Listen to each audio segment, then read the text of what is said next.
Brazil forward Neymar, 25, believes Manchester United are prepared to activate the €200 million, £170 million release clause in his Barcelona contract. Manchester United may be willing or ready to activate it, but are they going to? Are they going to spend 170 million on one player? That being said, I think Neymar is possibly the best actual gettable player in the world in terms of transfers. If you believe that Messi and Ronaldo are out of reach at this point, he is the next best thing. That being said, 100 million for Hazard, 170 for Neymar. Yes, Neymar is slightly better than Hazard, but is he 70 million pounds more? I don't think so. But also, Chelsea wouldn't sell to United, would they? That's a direct rival. It's an interesting one to ponder, and I don't think it's ever actually going to happen. But it's definitely interesting to think about. Jose Mourinho wants Atletico Madrid's Antoine Griezmann, 26 years of age, to form a new Manchester United strike partnership with Real Madrid's Alvaro Morata, 24 years of age, which offers Real encouragement in their pursuit of goalkeeper David De Gea. There's a lot of talk recently about United getting rid of De Gea or selling De Gea, and I think a swap deal for Real Madrid players will probably be the best course of action. It just depends on which players they want and which ones they can actually get. If they say you can have De Gea, but we want Morata and Rodriguez in return, that would be a great return for United, and I don't think it would happen. Whereas if they said we want those two players and we'll also give you X amount of money, then the deal's more likely. It's also the only way I could really see this happening, because I don't think cash-only deals each way but completely separate deals for each player is going to work. It just seems like a lot more paperwork. And a lot of people are lazy nowadays. Real Madrid forward Morata is keen to rejoin Juventus despite interest from Chelsea and Manchester United. He had a good couple of years at Juventus. They were willing to play him often. They're also, I think, the most up-and-coming big team in world football right now. So I can see why he would want to go back there. It would be clear to me, if you've already been somewhere and you enjoyed your time there, try and make it back there. It's just common sense. England forward Wayne Rooney, 31 years of age, has refused to confirm if he will still be at Manchester United next season, opening up the possibility of a move to the MLS or China. I think overall it's quite obvious that Wayne Rooney isn't the main man at United anymore and won't be ever again, which is unfortunate.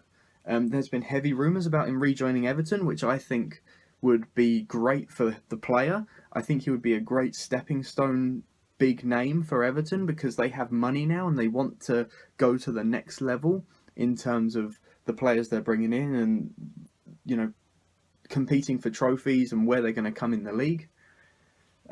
He would be a good stepping stone, like when City were first taken over by the Abu Dhabi millionaires. They had to buy a calibre of player which wasn't quite at the very top, but definitely was above mid-table, and they were stepping stone players to get them up to the very top. The likes of Adebayor, Craig Bellamy, James Milner, a lot of Arsenal players. Samir Nasri was another one. Players that were definitely not world-class, aren't as good as the ones they've got now, but were better than the ones they had before, because you can't immediately jump up to the very top. And I think Rooney would be a good kind of symbolising player for that to happen at Everton. Real Madrid forward James Rodriguez, 25 years of age, has reportedly already chosen his shirt number at Manchester United, the number 10, currently worn by Rooney. If this is true, it signifies one rumour of a player coming in, another rumour of a player leaving. I think it could be very real. My only worry is that he turns into the next Angel Di Maria at United and doesn't really perform, isn't really given a chance to perform, and is got rid of after a single season. I hope it doesn't happen. He had an absolutely amazing World Cup a few years ago and deserves better than that. Forward Jason Lusumi, 22 years of age, wants to secure a move to Manchester United after impressing in Colombia's top tier with América de Cali. I don't know anything about the player, I couldn't possibly comment. So moving on. Manchester City believe they can tempt Tottenham into selling Kyle Walker despite chairman Daniel Levy's preference being a move abroad for the 26-year-old right-back if manager Mauricio Pochettino gives the green light on a move. Why would he? Kyle Walker is clearly one of the best right-backs in the world, let alone the country right now. Why would Tottenham sell to a rival? There's lots of rumours going around that City want to buy Danny Rose, Kyle Walker, Dele Alli, Eric Dyer, and I don't see why Tottenham would ever sell to a big rival like that. I just can't see it happening, especially with Daniel Levy being as astute of a businessman as he is. It's just never going to really happen, I don't think, unless they get silly money, which just, again, is another thing that can't really happen in today's financial climate with financial fair play rules and whatnot. Chelsea and Everton will have to break the bank to sign Napoli defender Kalidou Koulibaly and hope the Italian club can identify a replacement for the 25-year-old. He's one of those few big-name defenders that clearly the top managers have chosen to be the name. I don't think a move to Everton will excite him or attract him, really. Chelsea's a different kettle of fish entirely. They're clearly going to win the league this year, I believe. I don't think Tottenham will be able to reel them in, and that is a big prospect of, I want to go to the team challenging to win the league every year, not one looking to get there. So if he does move, I think Chelsea are clearly front runners.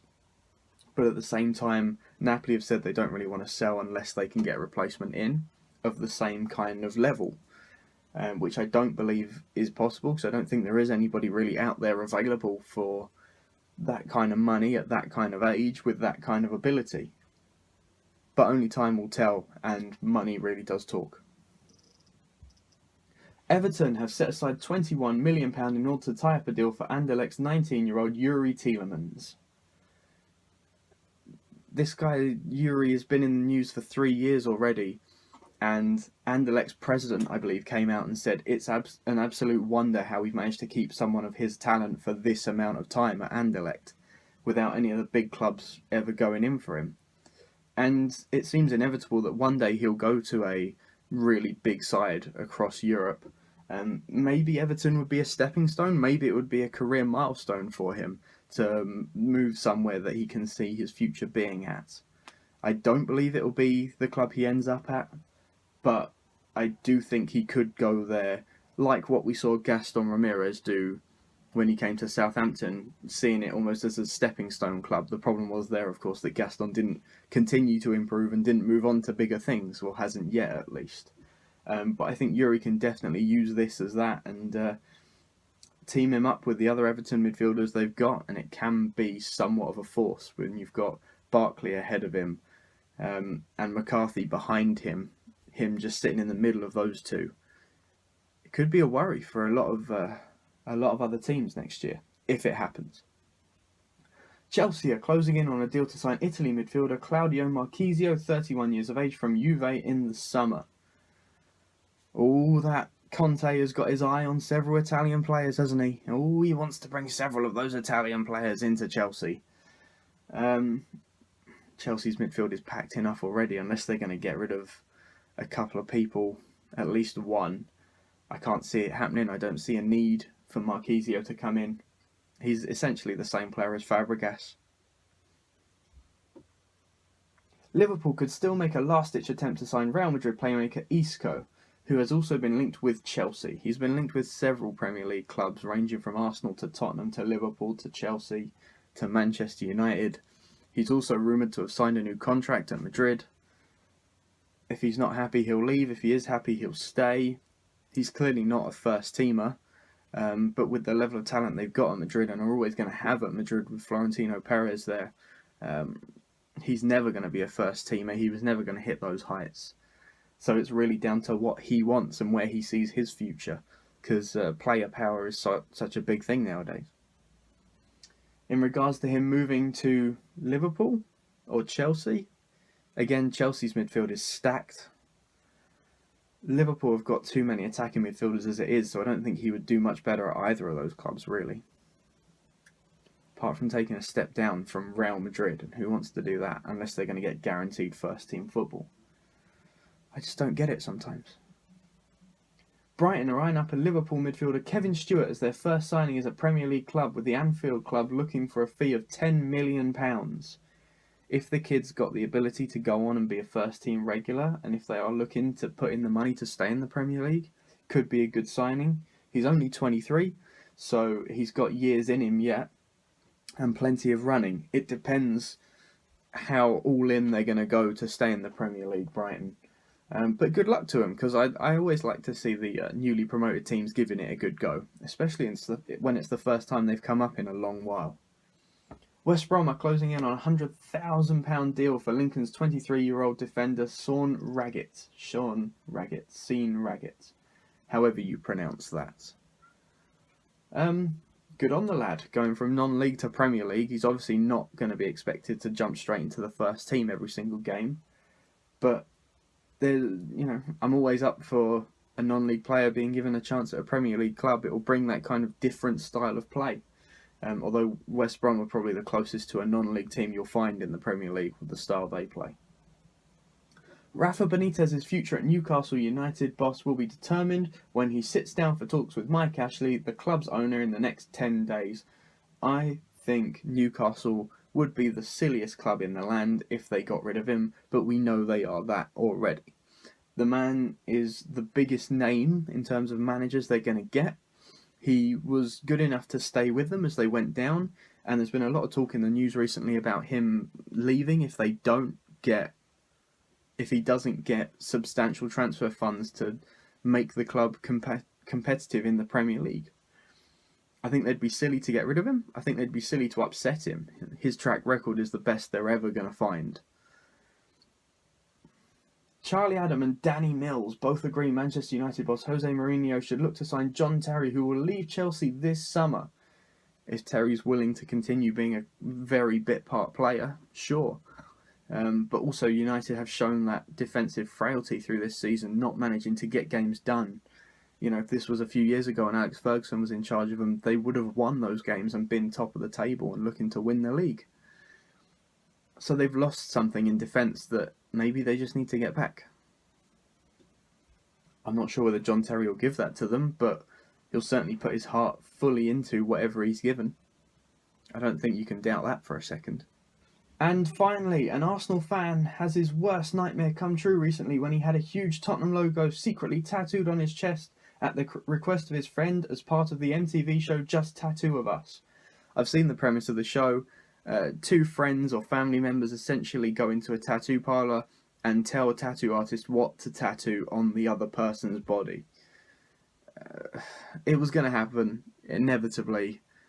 I feel sorry for that guy, because I've seen the tattoo and it was quite dark, which means a cover-up was almost impossible now. I think he's going to have to move to Australia. But also, the premise of the show is stupid, and reality TV in itself is stupid. So if you watch that rubbish, you'd probably find it way funnier than any football fan would. So, hard luck on that guy. The TV show is inevitably going to be really dumb. And I'll speak to you again tomorrow. See you later, guys. See you later.